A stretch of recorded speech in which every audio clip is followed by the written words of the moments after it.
ਸਤਨਾਮ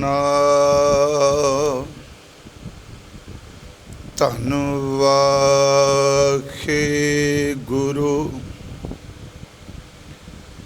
ਸਾਹਿਬ JIO.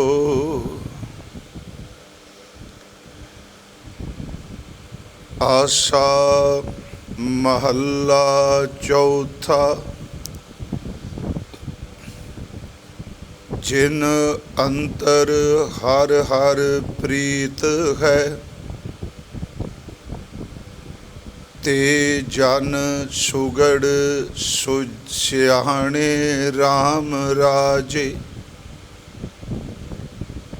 ਜਿਨ ਅੰਤਰ ਹਰ ਹਰ ਪ੍ਰੀਤ ਹੈ, ਤੇ ਜਨ ਸੁਗੜ ਸਿਆਣੇ ਰਾਮ ਰਾਜੇ। ਜੇ ਬਾਹਰੋਂ ਭੁੱਲ ਚੁੱਕ ਬੋਲਦੇ, ਭੀ ਖਰੇ ਹਰ ਭਾਣੇ। ਹਰ ਸੰਤਾਂ ਨੌ ਹੋਰ ਥਾਉ ਨਾਹੀ, ਹਰ ਮਾਣ ਨਿਮਾਣੇ। ਜਨ ਨਾਨਕ ਨਾਮ ਦੀਵਾਨ ਹੈ, ਹਰ ਤਾਣ ਸਤਾਣੇ। ਹਰ ਸੰਤਾਂ ਨੌ ਹੋਰ ਥਾਉ ਨਾਹੀ, ਹਰ ਮਾਣ ਨਿਮਾਣੇ। ਜਨ ਨਾਨਕ ਨਾਮ ਦੀਵਾਨ ਹੈ, ਹਰ ਤਾਣ ਸਤਾਣੇ। ਵਾਹਿਗੁਰੂ ਜੀ ਕਾ ਖਾਲਸਾ, ਵਾਹਿਗੁਰੂ ਜੀ ਕੀ ਫਤਿਹ। ਚਵਰ ਛਤਰ ਤਖਤ ਦੇ ਮਾਲਿਕ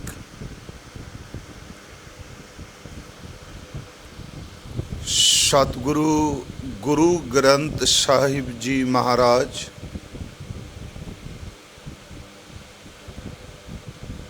ਹਜ਼ੂਰ ਦੀ ਕਿਰਪਾ ਦਾ ਸਦਕਾ ਗੁਰੂ ਰਾਮਦਾਸ ਜੀ ਮਹਾਰਾਜ ਜੀ ਦੇ ਅੰਮ੍ਰਿਤ ਬਚਨ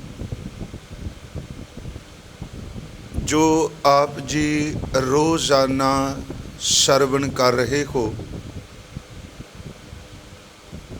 ਸਤਿਗੁਰਾਂ ਦੇ ਇਸ ਸੰਤਾਂ ਦੀ ਤਰਤੀਬ ਵਿੱਚ ਅੱਜ ਅਸੀਂ ਪੰਜਵੇਂ ਸੰਤ ਦਾ ਪਹਿਲਾ ਪਦਾ ਇਸ ਦਾ ਪਾਠ ਕੀਤਾ ਹੈ। ਆਓ ਸਾਧ ਸੰਗਤ ਗੁਰੂ ਰਾਮਦਾਸ ਜੀ ਦੇ ਚਰਨਾਂ 'ਚ ਅਰਦਾਸ ਬੇਨਤੀ ਕਰੀਏ। ਸੱਚੇ ਪਾਤਸ਼ਾਹ ਆਪ ਜੀ ਵਿੱਚ ਵਰਤੋ, ਹਿਰਦੇ ਦੀ ਭੈ ਭਾਵਨੀ ਬਖਸ਼ ਕੇ ਆਪ ਹੀ ਵਿਚਾਰ ਕਰਾ ਲਵੋ। ਆਪ ਸਮੂਹ ਸੰਗਤ ਪਿਆਰ ਅਦਬ ਸਹਿਤ ਆਸੀਸ ਬਖਸ਼ਦੇ ਹੋਏ ਉਚਾਰਨ ਕਰੋ ਜੀ। ਸਤਨਾਮ ਸ੍ਰੀ ਵਾਹਿਗੁਰੂ ਜੀ। ਕਰੋ ਬਖਸ਼ਿਸ਼, ਫਿਰ ਉਚਾਰਨ ਕਰੋ ਜੀ। ਸਤਨਾਮ ਸ੍ਰੀ ਵਾਹਿਗੁਰੂ ਜੀ। ਅੱਜ ਦੇ ਇਸ ਵਿਚਾਰ ਅਧੀਨ ਪਦੇ ਦੇ ਆਰੰਭ ਵਿੱਚ ਅੱਖਰੀ ਅਰਥ ਨੇ। ਇਹਦਾ ਸਰਲੇਖ ਆਸਾ ਮਹੱਲਾ ਚੌਥਾ, ਰਾਗ ਆਸਾ ਹੈ। ਚੌਥੇ ਸਤਿਗੁਰੂ ਗੁਰੂ ਰਾਮਦਾਸ ਜੀ ਮਹਾਰਾਜ, ਉਹਨਾਂ ਨੇ ਆਪਣੀ ਮੁਬਾਰਕ ਰਸਨਾ ਤੋਂ ਇਸ ਅੰਮ੍ਰਿਤ ਬਚਨ ਨੂੰ ਉਚਾਰਨ ਕੀਤਾ ਹੈ। ਔਰ ਕੀਰਤਨ ਕਰਦਿਆਂ ਮੇਰੀ ਬੇਨਤੀ ਹੈ ਕਿ ਜਦੋਂ ਇਸ ਛੰਦ ਇਹ ਆਉਂਦੇ ਨੇ, ਆਸਾ ਮਹੱਲਾ ਚੌਥਾ ਆਉਂਦਾ ਹੈ, ਇਸ ਨੂੰ ਜ਼ਰੂਰ ਬੋਲਣਾ ਚਾਹੀਦਾ ਹੈ, ਕਿਉਂਕਿ ਕੀਰਤਨ ਵੀ ਜਦੋਂ ਛੱਕੇ ਪੜ੍ਹੇ ਜਾਣਗੇ, ਛੰਤਾਂ ਦੇ ਪਦੇ ਪੜ੍ਹੇ ਜਾਣਗੇ, ਤੇ ਜਿੱਥੇ ਨਵਾਂ ਛੰਤ ਆਰੰਭ ਹੁੰਦਾ ਹੈ, ਆਸਾ ਮਹੱਲਾ ਚੌਥਾ, ਉਸ ਦਾ ਗਾਇਨ ਕਰਨਾ ਚਾਹੀਦਾ ਹੈ। ਮਹਾਰਾਜ ਜੀ ਨੇ ਬਖਸ਼ਿਸ਼ ਕੀਤੀ, ਜਿਨ ਅੰਤਰ ਹਰ ਹਰ ਪ੍ਰੀਤ ਹੈ। ਜਿਨ ਦਾ ਅਰਥ ਹੈ ਜਿਨ੍ਹਾਂ ਦੇ ਅੰਦਰ, ਅੰਤਰ ਦਾ ਅਰਥ ਹੈ ਅੰਦਰ, ਹਰ ਹਰ ਪ੍ਰੀਤ ਹੈ। ਹਰੀ ਪਰਮਾਤਮਾ ਵਾਹਿਗੁਰੂ ਜੀ ਦੀ ਮੁਹੱਬਤ ਹੈ, ਪਿਆਰ ਹੈ, ਪ੍ਰੀਤ ਹੈ। ਸਤਿਗੁਰੂ ਕਹਿ ਰਹੇ ਆ, ਤੇ ਜਨ, ਉਹ ਸੇਵਕ ਜਨ, ਉਹ ਪ੍ਰਭੂ ਦੇ ਦਾਸ ਸੁਘੜ, ਉਹ ਚੰਗੀ ਘਾੜਤ ਵਾਲੇ ਆ। ਉਹਨਾਂ ਦੇ ਮਨ, ਉਹਨਾਂ ਦੇ ਜੀਵਨ ਘੜੇ ਹੋਏ ਆ, ਜਿਨ੍ਹਾਂ ਦੇ ਅੰਦਰ ਪ੍ਰਭੂ ਦੀ ਪ੍ਰੀਤ ਹੈ। ਸਿਆਣੇ, ਉਹ ਚੰਗੀ ਸੋਝੀ ਸਮਝ ਵਾਲੇ ਆ। ਜਿਨ ਅੰਤਰ ਹਰ ਹਰ ਪ੍ਰੀਤ ਹੈ, ਤੇ ਜਨ ਸੁਘੜ ਸਿਆਣੇ ਰਾਮ ਰਾਜੇ। ਇਸ ਦੇ ਅਰਥ ਹੋ ਗਏ, ਜਿਨ੍ਹਾਂ ਅੰਦਰ ਹਰੀ ਪ੍ਰਭੂ ਦੀ ਪ੍ਰੀਤ ਹੈ, ਉਹ ਸਿਆਣੇ ਨੇ। ਉਹਨਾਂ ਦੇ ਮਨ, ਉਹਨਾਂ ਦੇ ਜੀਵਨ, ਉਹਨਾਂ ਦੀ ਸੁਰਤ ਘੜੀ ਹੋਈ ਹੈ। ਅਗਲਾ ਬਚਨ, ਜੇ ਬਾਹਰੋਂ ਭੁੱਲ ਚੁੱਕ ਬੋਲਦੇ, ਹਿਰਦੇ ਵਿੱਚ ਪਿਆਰ ਰੱਖਣ ਵਾਲੇ, ਜੇ ਦੁਨਿਆਵੀ ਤੌਰ 'ਤੇ ਵਿਚਰਦੇ ਹੋਏ ਬਾਹਰ ਮੁਖੀ ਤੌਰ 'ਤੇ ਉਹਨਾਂ ਤੋਂ ਜ਼ਬਾਨ ਤੋਂ ਕੋਈ ਲਫ਼ਜ਼, ਤਲਫਜ਼ ਜਾਂ ਕੋਈ ਭੁੱਲ ਚੁੱਕ ਹੋ ਜਾਏ, ਮਹਾਰਾਜ ਕਹਿੰਦੇ ਨੇ ਭੀ ਖਰੇ ਹਰ ਭਾਣੇ, ਉਹ ਫਿਰ ਵੀ ਖਰੇ ਨੇ, ਫਿਰ ਵੀ ਉਹ ਸ੍ਰੇਸ਼ਟ ਨੇ। ਉਹ ਕਪਟੀ ਨਹੀਂ, ਉਹ ਅਸ਼ੁੱਧ ਨਹੀਂ, ਉਹ ਸ਼ੁੱਧ ਨੇ, ਉਹ ਬਿਲਕੁਲ ਪਿਓਰ ਨੇ। ਮਹਾਰਾਜ ਕਹਿ ਰਿਹਾ ਕਿ ਜੇ ਬਾਹਰੋਂ ਭੁੱਲ ਚੁੱਕ ਬੋਲਦੇ, ਭੀ ਖਰੇ ਹਰ ਭਾਣੇ, ਬਾਹਰੋਂ ਬੋਲਦਿਆਂ ਕਿਤੇ ਜ਼ਬਾਨ ਤੋਂ ਭੁੱਲ ਚੁੱਕ ਹੋ ਜਾਏ, ਅੰਦਰ ਦੀ ਭਾਵਨਾ ਉਹਨਾਂ ਦੀ ਸ਼ੁੱਧ ਹੈ, ਤੇ ਉਹਨਾਂ ਦੇ ਜ਼ਬਾਨ ਦੇ ਬੋਲ ਪਰਮਾਤਮਾ ਇਗਨੋਰ ਕਰ ਦੇਗਾ, ਉਹਨਾਂ ਦੀ ਭੁੱਲ ਚੁੱਕ ਵੱਲ ਧਿਆਨ ਨਹੀਂ ਦੇਗਾ। ਤੇ ਮਹਾਰਾਜ ਕਹਿੰਦੇ ਨੇ ਭੀ ਖਰੇ ਹਰ ਭਾਣੇ, ਉਹ ਪਰਮਾਤਮਾ ਦੇ ਦਰ 'ਤੇ ਸ੍ਰੇਸ਼ਟ ਨੇ, ਸਵੀਕਾਰ ਨੇ, ਉਹ ਕਪਟੀ ਨਹੀਂ, ਖਰੇ ਨੇ। ਫਿਰ ਐਸੇ ਜਿਹੜੇ ਪ੍ਰੀਤ ਕਰਨ ਵਾਲੇ ਆ, ਹਰ ਸੰਤਾਂ ਨੌ ਹੋਰ ਥਾਂ ਨਹੀਂ। ਇਹੋ ਜਿਹੇ ਸੰਤ ਜਨਾਂ ਦੀ ਹੋਰ ਕੋਈ ਵੀ ਥਾਂ ਨਹੀਂ। ਉਹ ਸਿਰਫ ਇੱਕੋ ਗੱਲ ਕਹਿੰਦੇ ਨੇ, ਪਰਮਾਤਮਾ ਤੂੰ ਹੀ ਸਾਡਾ ਨਿਮਾਣਿਆਂ ਦਾ ਮਾਣ ਹੈ, ਸਾਡੀ ਤੇਰੇ ਤੋਂ ਬਿਨਾਂ ਕੋਈ ਜਗ੍ਹਾ ਨਹੀਂ, ਕੋਈ ਥਾਂ ਨਹੀਂ।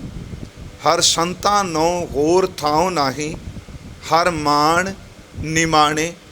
ਹੇ ਪ੍ਰਭੂ, ਤੂੰ ਹੀ ਸਾਡੇ ਨਿਮਾਣਿਆਂ ਦਾ ਮਾਣ ਹੈ, ਤੇ ਤੂੰ ਹੀ ਸਾਡਾ ਟਿਕਾਣਾ, ਥਾਂ, ਠਾਹਰ, ਮੁਕਾਮ ਹੈ। ਅਖੀਰ ਤੇ ਮਹਾਰਾਜ ਕਹਿੰਦੇ ਆ, ਜਨ ਨਾਨਕ ਨਾਮ ਦੀਵਾਨ ਹੈ। ਦਾਸ ਨਾਨਕ, ਗੁਰੂ ਰਾਮਦਾਸ ਜੀ ਇਹ ਕਹਿ ਰਹੇ ਨੇ ਕਿ ਨਾਮ ਦੀਵਾਨ ਹੈ।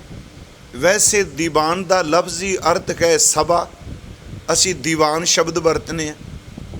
ਦੀਵਾਨ ਦਾ ਅਰਥ ਇਹ ਵੀ ਹੈ ਕਿ ਪਾਤਸ਼ਾਹ ਤੱਕ ਕਿਸੇ ਦੀ ਫਰਿਆਦ ਪਹੁੰਚਾਉਣ ਵਾਲਾ, ਉਹਦੇ ਲਈ ਸ਼ਬਦ ਦੀਵਾਨ ਵਰਤਦੇ ਆ।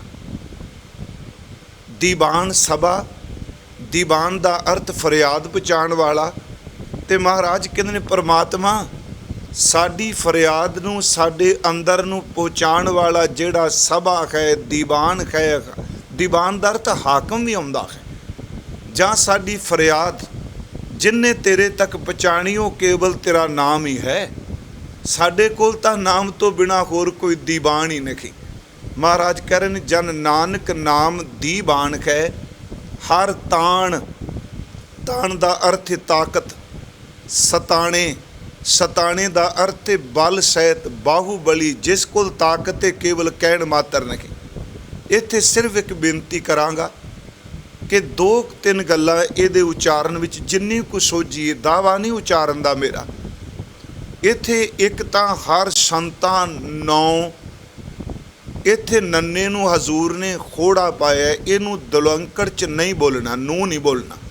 ਹਰ ਸੰਤਾਂ ਨੂੰ ਹੋਰ ਥਾਂ ਨਹੀਂ ਅੱਗੇ ਪਾਠ ਨਾਹੀ।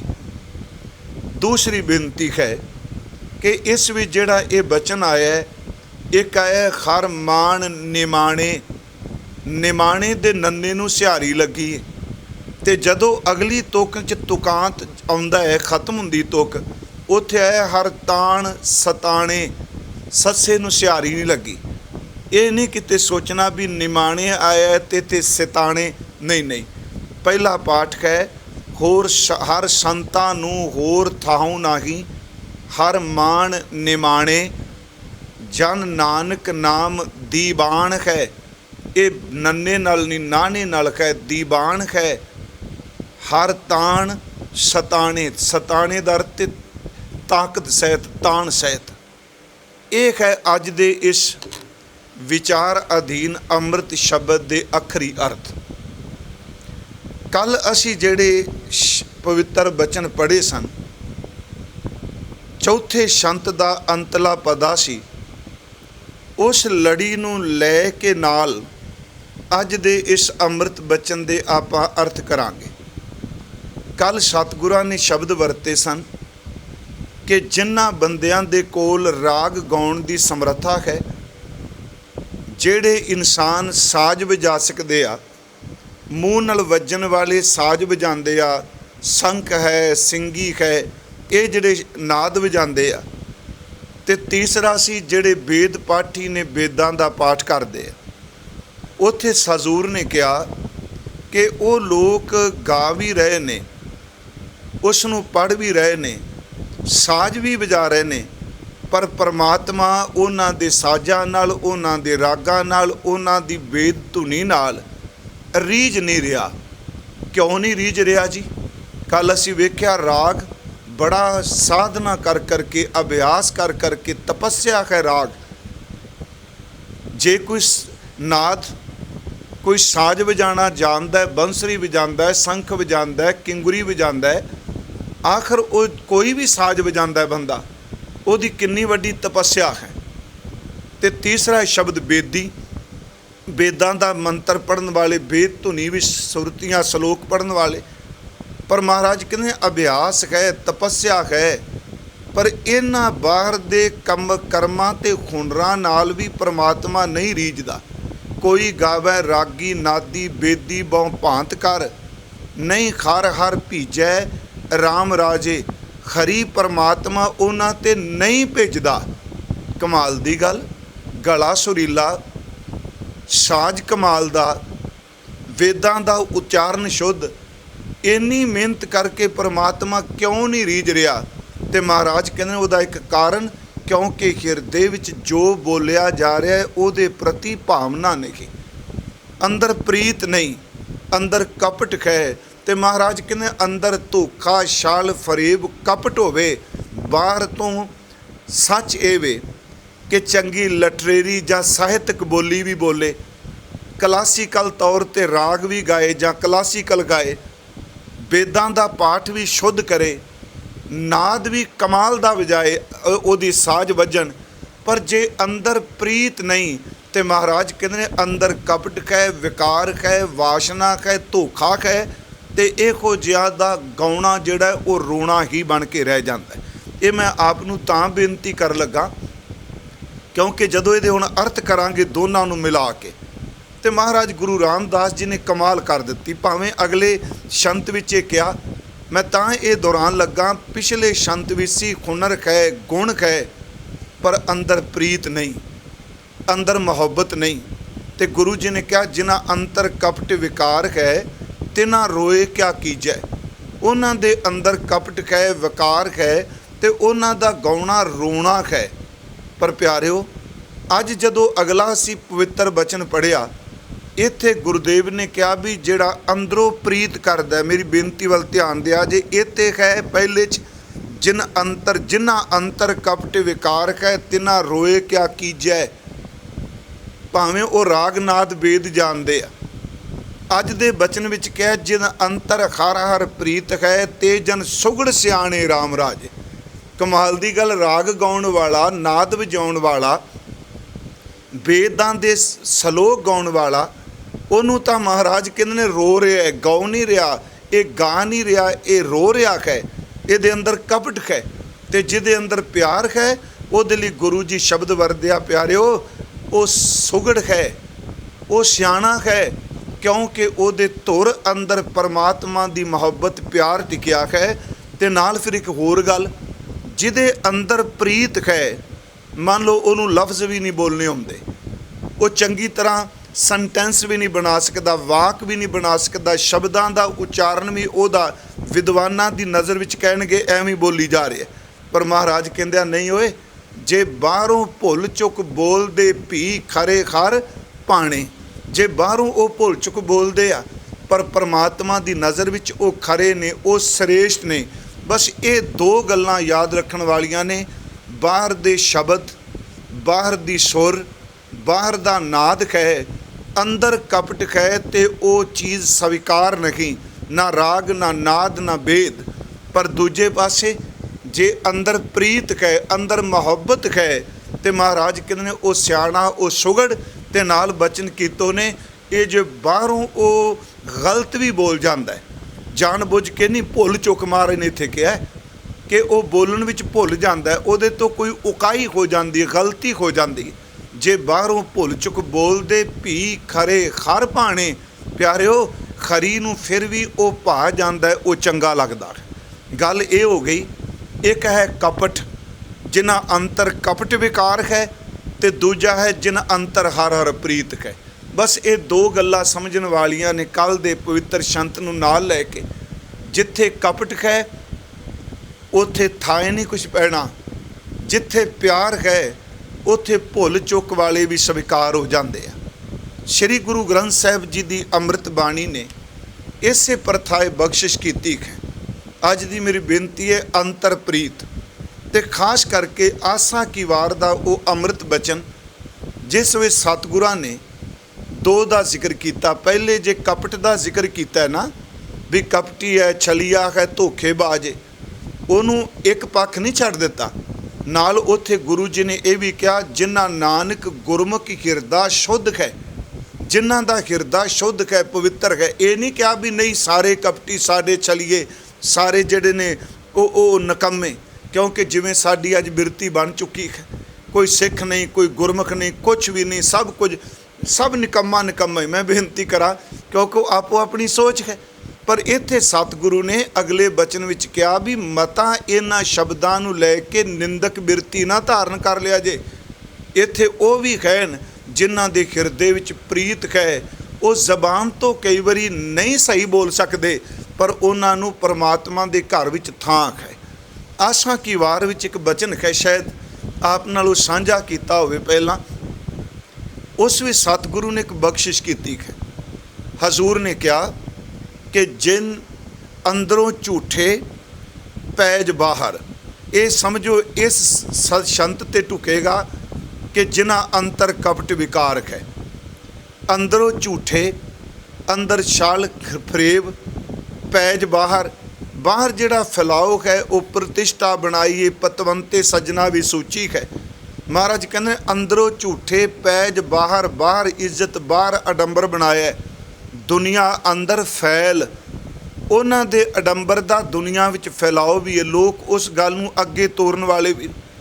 ਅੰਦਰੋਂ ਝੂਠੇ ਪੈਜ ਬਾਹਰ, ਦੁਨੀਆ ਅੰਦਰ ਫੈਲ। ਤੇ ਇਹ ਵੀ ਇੱਕ ਬੜਾ ਵੱਡਾ ਬਿਜ਼ਨਸ ਹੈ ਅੱਜ ਦੀ ਦੁਨੀਆ 'ਚ, ਬੜੀ ਵੱਡੀ ਖੱਟੀ ਹੈ ਕਿ ਹਿੱਸੇ ਰੱਖੇ ਜਾਂਦੇ ਆ ਕਿ ਤੁਸੀਂ ਇਹਨਾਂ ਦੀ ਗੱਲ ਇਸ ਢੰਗ ਨਾਲ ਅੱਗੇ ਪਹੁੰਚਾਓ, ਹੋਰ ਅੱਗੇ ਪਹੁੰਚਾਓ। ਪਰ ਮਹਾਰਾਜ ਨੇ ਦੇਖੋ ਇਹ ਬਾਣੀ 'ਚ ਪਹਿਲੇ ਹੀ ਕਹਿ ਦਿੱਤਾ, ਅੰਦਰੋਂ ਝੂਠੇ ਪੈਜ ਬਾਹਰ, ਦੁਨੀਆ ਅੰਦਰ ਫੈਲ। 8-60 ਤੀਰਥ ਜੇ ਨਾਵਹਿ, ਇਹੋ ਜਿਹੇ ਪਖੰਡੀ ਕਪਟੀ ਬੰਦੇ ਜਿਨ੍ਹਾਂ ਨੂੰ ਗੁਰੂ ਜੀ ਨੇ ਕਿਹਾ ਜਿਨ੍ਹਾਂ ਅੰਤਰ ਕਪਟ ਵਿਕਾਰ ਹੈ, ਜੇ ਇਹ ਬੰਦੇ 68 ਤੀਰਥਾਂ ਦਾ ਇਸ਼ਨਾਨ ਕਰ ਲੈਣ ਤੇ ਗੁਰੂ ਜੀ ਕਹਿੰਦੇ ਨੇ ਬਾਹਰ ਮੁਖੀ ਇਸ਼ਨਾਨ ਨਾਲ ਇਹ ਮੈਲ ਨਹੀਂ ਉਤਰਨੀ। 68 ਤੀਰਥ ਜੇ ਨਾਵਹਿ, ਉਤਰੈ ਨਾਹੀ ਮੈਲ। ਹੁਣ ਇੱਥੋਂ ਤੱਕ ਅਸੀਂ ਇਹ ਸ਼ਲੋਕ ਪੜ੍ਹ ਲਿਆ ਤੇ ਕਹਾਂਗੇ ਵਾਕਈ ਜੀ ਇਹ ਪਖੰਡ ਤੇ ਹੈ ਵੀ। ਹੁਣ ਦੂਜੇ ਪਾਸੇ ਗੁਰੂ ਜੀ ਨੇ ਅੱਗੇ ਸਾਨੂੰ ਸਮੱਤ ਦਿੱਤੀ ਤੇ ਮੈਂ ਕਹਾਂਗਾ ਇਸ ਤੁਕ ਦੇ ਅਰਥ ਕੀਤੇ ਜਿਨ ਅੰਤਰ ਹਰ ਹਰ ਪ੍ਰੀਤ ਹੈ। ਉੱਥੇ ਮਹਾਰਾਜ ਕਹਿੰਦੇ ਆ ਕਿ ਜਿਨ ਪਟ ਅੰਦਰ, ਜਿਨ ਅੰਤਰ ਹਰ ਹਰ ਪ੍ਰੀਤ ਹੈ। ਪਟ ਦਾ ਲਫ਼ਜ਼ੀ ਅਰਥ ਰੇਸ਼ਮ, ਇਹਦਾ ਭਾਵ ਅਰਥ ਕੋਮਲਤਾ ਕਰਦੇ ਆ। ਤੇ ਮੈਂ ਅਰਜ਼ ਕਰਾਂਗਾ ਇਹਦੇ ਅਸਤ ਆਪਾਂ ਇਹੀ ਕਰੀਏ ਕਿ ਜਿਹਨੂੰ ਕੋਈ ਸੋਚ ਭਿੱਟ ਨਹੀਂ, ਜਿਹਦੇ ਕੋਲ ਬੇਸ਼ਕੀਮਤੀ ਪਰਮਾਤਮਾ ਦੀ ਇਬਾਦਤ ਦੀ ਦਾਤ ਹੈ। ਇੱਥੇ ਪੱਟ ਦਾ ਅਰਥ ਮੈਂ ਆਖਰੀ ਅਰਥ ਕੀਤਾ ਰੇਸ਼ਮ ਦਾ ਬਸਤਰ, ਪਰ ਪੱਟ ਦਾ ਭਾਵ ਅਰਥ ਲਾਂਗੇ ਕਿ ਭਗਤੀ, ਸਿਮਰਨ, ਇਬਾਦਤ, ਬੰਦਗੀ। ਕਿਉਂਕਿ ਜਿਹੜਾ ਰੇਸ਼ਮ ਹੈ ਨਾ, ਉਹਦੀ ਸੁੱਚ ਭਿੱਟ ਨਹੀਂ ਮੰਨੀ ਗਈ। ਬਾਬਾ ਜੀ ਨੇ ਇੱਕ ਤਾਂ ਸ਼ਬਦ ਵਰਤਿਆ ਕੇਸਰ ਕੁਸ ਮਿਰਗ ਮੈਂ ਕਰਨਾ ਸਰਬ ਸਰੀਰੀ ਚੜ੍ਹਨਾ, ਚੰਦਨ ਭਗਤਾਂ ਜੋਤ ਅਨੇਹੀ ਸਰਬੇ ਪਰਬਲ ਕਰਨਾ। ਕਿ ਪੱਟ ਭਾਂਡਾ ਕਹੇ ਨਾ ਕੋਏ, ਰੇਸ਼ਮ ਜਿਹੜਾ ਉਹਨੂੰ ਕੋਈ ਸੁੱਚ ਭਿੱਟ ਨਹੀਂ। ਤੇ ਗੁਰੂ ਨਾਨਕ ਸਾਹਿਬ ਕਹਿੰਦਾ ਇਬਾਦਤ ਕਰਨ ਵਾਲੇ ਦੀ ਵੀ ਕੋਈ ਸੁੱਚ ਭਿੱਟ ਨਹੀਂ, ਉਹ ਸਭ ਥਾਂ ਤੇ ਸਵੀਕਾਰ ਹੈ। ਉੱਥੇ ਪੱਟ ਦਾ ਅਰਥ ਹੈ ਕੋਮਲਤਾ, ਇਬਾਦਤ। ਜਿਨ ਪੱਟ ਅੰਦਰ ਬਾਹਰ ਗੁੱਦੜ, ਜੇ ਬਾਹਰੋਂ ਭੁੱਲ ਚੁੱਕ ਬੋਲਦੇ, ਮੈਂ ਤਾਂ ਹੀ ਬੇਨਤੀ ਕਰ ਲਗਾ, ਬਾਹਰ ਗੁੱਦੜ ਦਰ ਤੇ ਪਾਟੀਆਂ ਲੀਰਾਂ ਦੇ ਕੱਪੜੇ, ਅੰਦਰ ਉਹਨਾਂ ਦੇ ਰੇਸ਼ਮ ਹੈ, ਬਾਹਰ ਲੀਰਾਂ ਨੇ। ਆਖਰੀ ਅਰਥੇ ਹੋਣਗੇ, ਪਰ ਭਾਵ ਅਰਥ ਨੇ ਅੰਦਰ ਉਹਨਾਂ ਦੇ ਵਾਹਿਗੁਰੂ ਜੀ ਦੇ ਭਜਨ, ਬੰਦਗੀ, ਇਬਾਦਤ ਨਾਲ ਭਰਿਆ ਪਿਆ ਹੈ। ਤੇ ਬਾਹਰ ਅੰਦਰ ਭਰਿਆ ਇਬਾਦਤ ਨਾਲ ਪੱਟ, ਤੇ ਬਾਹਰ ਉਹਨਾਂ ਦੀਆਂ ਲੀਰਾਂ ਨੇ। ਇਹੀ ਕਾਰਨ ਕਿ ਸਾਡਾ ਸਮਾਜ ਜਿਹੜਾ ਹੈ ਉਹ ਕੱਪੜੇ ਵੇਖ ਕੇ ਜ਼ਿਆਦਾਤਰ ਪ੍ਰਭਾਵਿਤ ਹੁੰਦਾ। ਗੁਣਾਂ ਦਾ ਗਰਾ ਕੋਈ ਟਾਵਾਂ ਟਾਵਾਂ ਹੁੰਦਾ ਹੈ, ਇਸ ਗੱਲ ਨੂੰ ਜ਼ਿਹਨ 'ਚ ਰੱਖੀਏ। ਤੇ ਕਈ ਵਾਰੀ ਇਹ ਗੋਦੜੀਆਂ 'ਚ ਲਾਲ ਲੁਕੇ ਹੁੰਦੇ ਆ ਤੇ ਲੋਕ ਉਹਨਾਂ ਦੀ ਕਦਰ ਨਹੀਂ ਜਾਣਦੇ। ਮੈਂ ਪਰਸੋਂ ਸ਼ਾਇਦ ਇੱਕ ਦਿਨ ਭਗਤ ਰਵਿਦਾਸ ਸਾਹਿਬ ਦਾ ਜ਼ਿਕਰ ਕੀਤਾ ਸੀ। ਭਾਈ ਗੁਰਦਾਸ ਸਾਹਿਬ ਕਹਿੰਦੇ ਨੇ ਉਹਨਾਂ ਦੇ, ਉਸ ਦਿਨ ਮੈਂ ਕਿਹਾ ਸੀ ਕਿ ਕੱਪੜੇ ਉਹਨਾਂ ਦੇ ਚਮੜੇ ਨਾਲ, ਪਸ਼ੂਆਂ ਦੇ ਖੂਨ ਨਾਲ, ਪਸ਼ੂਆਂ ਦੀ ਮਿੱਝ ਨਾਲ ਭਰੇ ਨੇ। ਪਰ ਭਗਤ ਜੀ ਕਹਿੰਦੇ ਉਹ ਲੋਕੋ, ਜੇ ਹੀਰੇ ਨੂੰ ਤੁਸੀਂ ਮੈਲੀਆਂ ਲੀਰਾਂ ਵਿੱਚ ਬੰਨ੍ਹ ਦਿਓ ਤੇ ਹੀਰੇ ਦਾ ਕੋਈ ਜਿਹੜੀ ਕੀਮਤ ਉਹ ਘਟ ਜਾਣੀ ਹੈ। ਮੈਲਾ ਕੱਪੜਾ ਹੈ, ਪਰ ਹੀਰਾ ਮੈਲੇ ਕੱਪੜਿਆਂ ਵਿੱਚ ਵੀ ਚੇਤੇ ਰੱਖਿਓ ਕੀਮਤੀ ਰਹਿੰਦਾ ਹੈ। ਜਿਹੜਾ ਪਾਟੀਆਂ ਲੀਰਾਂ ਵਿੱਚ ਰਹਿ ਕੇ ਰੱਬ ਦੀ ਇਬਾਦਤ ਕਰਦਾ ਹੈ, ਯਾਦ ਰੱਖਿਓ ਭਾਵੇਂ ਉਹਦੇ ਤਨ 'ਤੇ ਕਫਨੀ ਕਹੇ, ਪਾਟੇ ਕੱਪੜੇ ਨੇ, ਉਹਦੇ ਕੋਲ ਬਸਤਰ ਠੀਕ ਨਹੀਂ, ਹੀਰਾ ਹੀਰਾ ਹੀ ਹੈ। ਭਾਵੇਂ ਉਹਨੂੰ ਲੀਰਾਂ 'ਚ ਲਪੇਟ ਦਿਓ ਤੇ ਭਾਵੇਂ ਤੁਸੀਂ ਉਹਨੂੰ ਕੀਮਤੀ ਡੱਬੇ ਵਿੱਚ ਰੱਖ ਦਿਓ। ਮਹਾਰਾਜ ਜੀ ਨੇ ਕਿਹਾ, ਉਹਨਾਂ ਦਾ ਬਚਨ ਹੈ, ਭਗਤ ਭਗਤ ਜਗ ਵੱਜਿਆ ਚੌਂ ਚੱਕਾਂ ਦੇ ਵਿੱਚ ਮਰੇਟਾ। ਭਾਈ ਗੁਰਦਾਸ ਸਾਹਿਬ, ਪਾਣਾ ਗੰਢੈ ਰਾਹ ਵਿੱਚ ਕੁਲਾ ਧਰਮ ਢੋਰ ਸਮੇਟਾ, ਜਿਉਂ ਕਰ ਮੈਲੇ ਚੀਥੜੇ, ਉਹਦੇ ਕੱਪੜੇ ਮੈਲੇ ਨੇ। ਹੀਰਾ ਲਾਲ ਅਮੋਲ ਪਲੇਟਾ, ਪਰ ਉਸ ਚੀਥੜੇ ਵਿੱਚ, ਉਹ ਪੁਰਾਣੇ ਕੱਪੜੇ 'ਚ ਜਿਹੜਾ ਰਵਿਦਾਸ ਬੈਠਾ ਨਾ ਸੁਰਤ ਵਾਲਾ, ਉਹ ਕੀਮਤੀ ਹੀਰਾ ਹੈ। ਮੈਂ ਤਾਂ ਇਹ ਬੇਨਤੀ ਥੋੜ੍ਹੀ ਜਿਹੀ ਕਰ ਲੱਗਾ, ਦੋਨਾਂ ਬਚਨਾਂ ਨੂੰ ਇਕੱਠੇ ਲੈ ਕੇ ਚੱਲਾਂਗੇ। ਬਾਹਰ ਦਾ ਹੁਨਰ ਗੁਣ ਹੋਵੇ, ਅੰਦਰ ਕਪਟ ਹੋਵੇ ਤੇ ਸਵੀਕਾਰ ਕੋਈ ਨਹੀਂ। ਅੰਦਰ ਹਿਰਦੇ ਦੀ ਪ੍ਰੀਤ ਹੋਵੇ ਤੇ ਬਾਹਰੋਂ ਭੁੱਲ ਚੁੱਕ ਵੀ ਬੋਲ ਜਾਏ ਤੇ ਚਾਵੀਂ ਸਵੀਕਾਰ ਹੋ ਜਾਂਦਾ। ਮਹਾਰਾਜ ਜੀ ਨੇ ਕਿਹਾ ਜਿਨ ਪੱਟ ਅੰਦਰ ਬਾਹਰ ਗੁੱਦੜ, ਅੰਦਰ ਉਹਨਾਂ ਦੇ ਪਿਆਰ ਹੈ, ਕੋਮਲਤਾ ਹੈ, ਇਬਾਦਤ ਹੈ, ਬਾਹਰ ਪਾਟੇ ਕੱਪੜੇ ਨੇ। ਤੇ ਜੁੜੇ ਹੋਏ ਕਈ ਵਾਰੀ ਇੰਨੇ ਅੰਦਰੋਂ ਭਿੱਜੇ ਹੁੰਦੇ ਆ, ਉਹ ਅੰਦਰ ਦਾ ਭੇਦ ਪਰਿਵਾਰ ਨੂੰ ਵੀ ਨਹੀਂ ਦਿੰਦੇ। ਬਾਬਾ ਫਰੀਦ ਸਾਹਿਬ ਨੇ ਕਿਹਾ, ਸਾਬਰ ਅੰਦਰ ਸਾਬਰੀ ਤਨ ਏਵੇਂ ਜਲੇਣ, ਹੁਣ ਨਜ਼ੀਕ ਖੁਦਾਏ ਦੇ ਭੇਦ ਨਾ ਕਿਸੇ ਦੇਣ। ਉਹ ਅੰਦਰੋਂ ਪਿਆਰ 'ਚ ਭਿੱਜੇ ਆ। ਜਿਨ ਪੱਟ ਅੰਦਰ ਬਾਹਰ ਗੁੱਦੜ।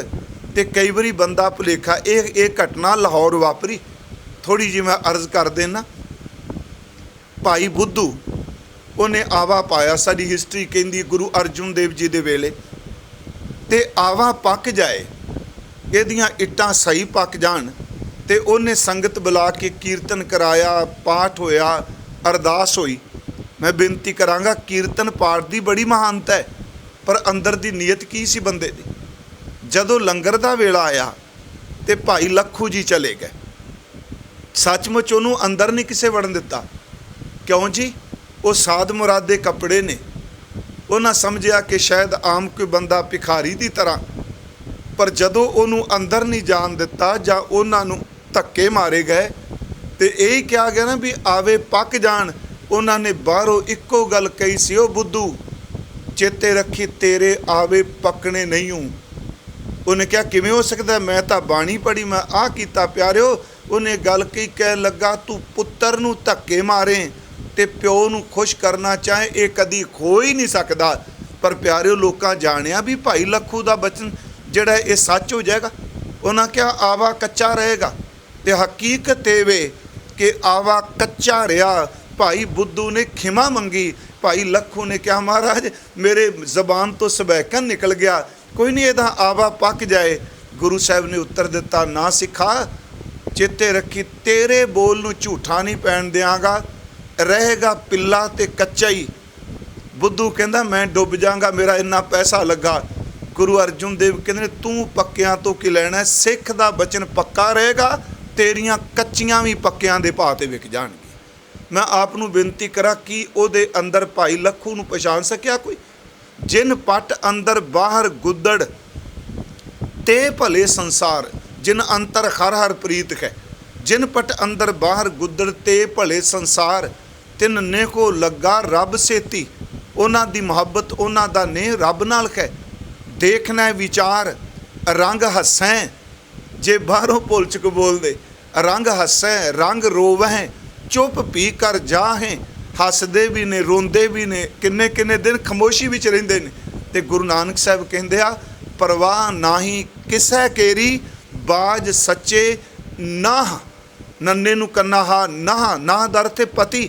ਉਹਨਾਂ ਨੂੰ ਪਰਮਾਤਮਾ ਤੋਂ ਬਿਨਾਂ ਕਿਸੇ ਦੀ ਪਰਵਾਹ ਨਹੀਂ। ਮੈਂ ਬੇਨਤੀ ਕਰਾਂ, ਅੱਜ ਗੁਰੂ ਰਾਮਦਾਸ ਜੀ ਕਹਿ ਰਹੇ ਆ, ਬਚਨ ਕਰ ਰਹੇ ਨੇ, ਫਰਮਾ ਰਹੇ ਨੇ, ਜਿਨ ਅੰਤਰ ਹਰ ਹਰ ਪ੍ਰੀਤ ਹੈ। ਜਿਨ੍ਹਾਂ ਦੇ ਅੰਦਰ ਹਰੀ ਦੀ ਪ੍ਰੀਤ ਹੈ, ਅੰਦਰ ਮੁਹੱਬਤ ਹੈ, ਅੰਦਰੋਂ ਦਿਲੋਂ ਜੁੜੇ ਹੋਇਆ ਜਿਹੜੇ। ਤੇ ਕੱਲ ਵੀ ਮੈਂ ਕਿਹਾ, ਦਿਲੋਂ ਮੁਹੱਬਤ ਜਿਨ ਸਹੀ ਸੱਚਿਆ। ਤੇ ਜੇ ਪਖੰਡੇ ਉਹਨੂੰ ਗੁਰੂ ਜੀ ਕਹਿੰਦੇ ਨੇ, ਜੋ ਬਿਨ ਪ੍ਰਤੀਤੀ ਕਪਟੀ ਕੂੜੀ ਕੂੜੀ ਅੱਖੀ ਮੀਟ ਦੇ, ਉਨਕਾ ਉਤਰ ਜਾਏਗਾ ਝੂਠ ਗੁਮਾਨ।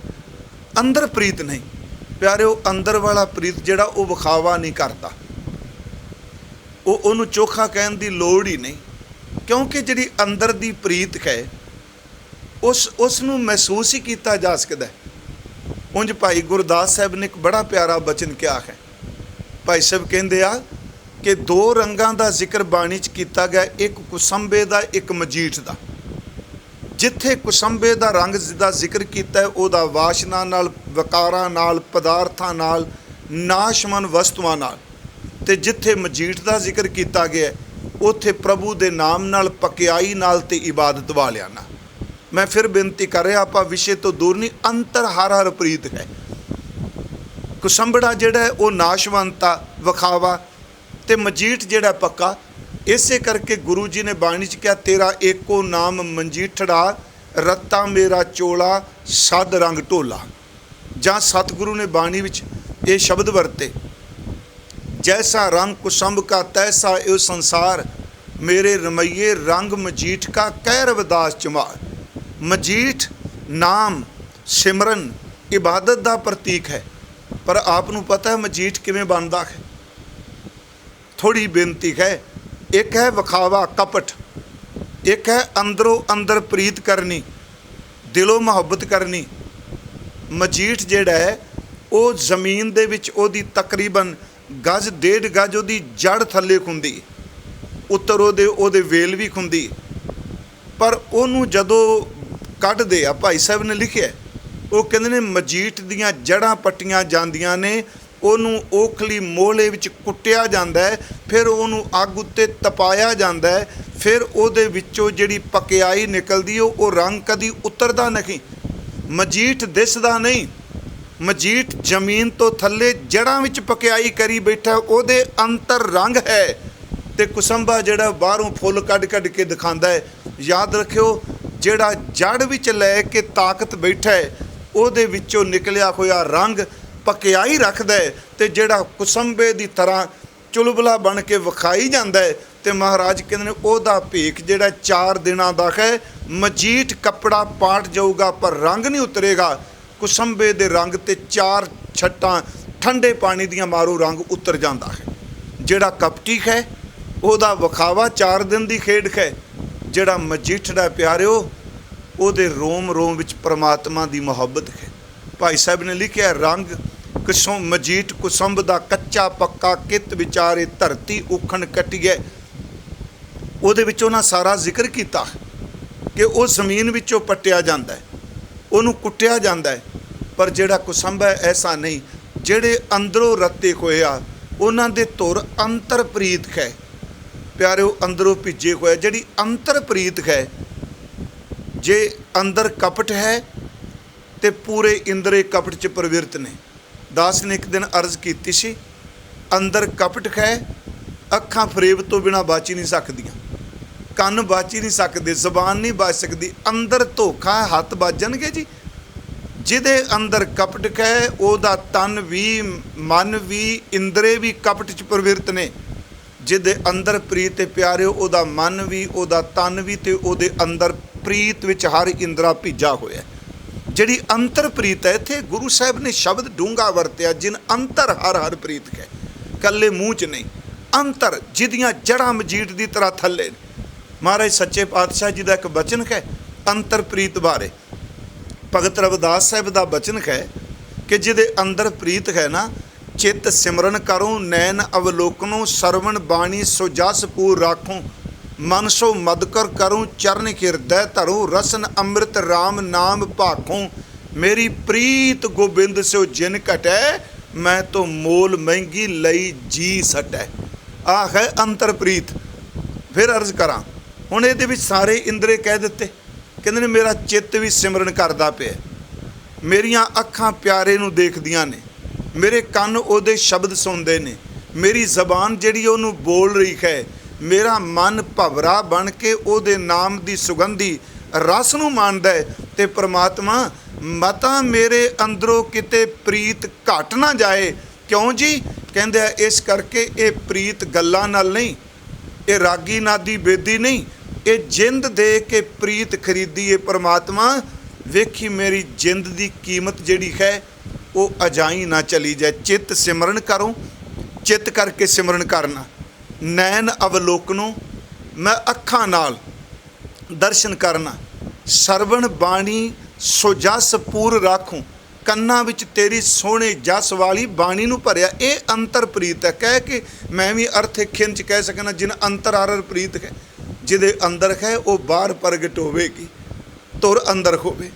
ਮੈਂ ਫਿਰ ਅਰਜ਼ ਕਰਾਂ, ਜਿੰਨੀ ਜੜ ਡੂੰਘੀ ਹੋਵੇਗੀ ਉਹਨਾਂ ਰੁੱਖ ਉੱਚਾ ਵਿਕਸਿਤ ਹੋਵੇਗਾ। ਪਿਆਰਿਓ, ਜਿਨ੍ਹਾਂ ਦੀਆਂ ਜੜ੍ਹਾਂ ਕੱਟੀਆਂ ਜਾਣ ਨਾ, ਚੇਤੇ ਰੱਖਿਓ ਰੁੱਖ ਵੀ ਉੱਚੇ ਨਹੀਂ ਹੁੰਦੇ। ਮੈਨੂੰ ਯਾਦ ਹੈ ਸਵਾਮੀ ਰਾਮ ਜਪਾਨ ਗਏ, ਵਾਹਿਗੁਰੂ ਮੈਂ ਸ਼ਬਦ ਵਰਤ ਲਿਆ ਤੇ ਇਹਨੂੰ ਕੋਈ ਹੋਰ ਤਰੀਕੇ ਨਾਲ ਨਾ ਅਰਥ ਕਰ ਬਿਆ ਜੇ। ਤੇ ਉਹ ਜਿਸ ਘਰ 'ਚ ਰੁਕੇ ਸਨ, ਗਮਲੇ ਦੇ ਵਿੱਚ ਚੀਲ ਦਾ ਰੁੱਖ ਸੀ। ਤੇ ਉਹਨਾਂ ਪੁੱਛ ਲਿਆ ਜੀ ਇਹ ਰੁੱਖ, ਕਹਿਣ ਲੱਗੇ ਬਹੁਤ ਉੱਚਾ ਜਾਂਦਾ, ਪਹਾੜਾਂ 'ਤੇ ਹੋਵੇ ਤੇ ਇਹ ਸੈਂਕੜੇ ਫੁੱਟ ਅੱਗੇ ਉੱਤਾ ਜਾਏਗਾ ਸਿੱਧਾ।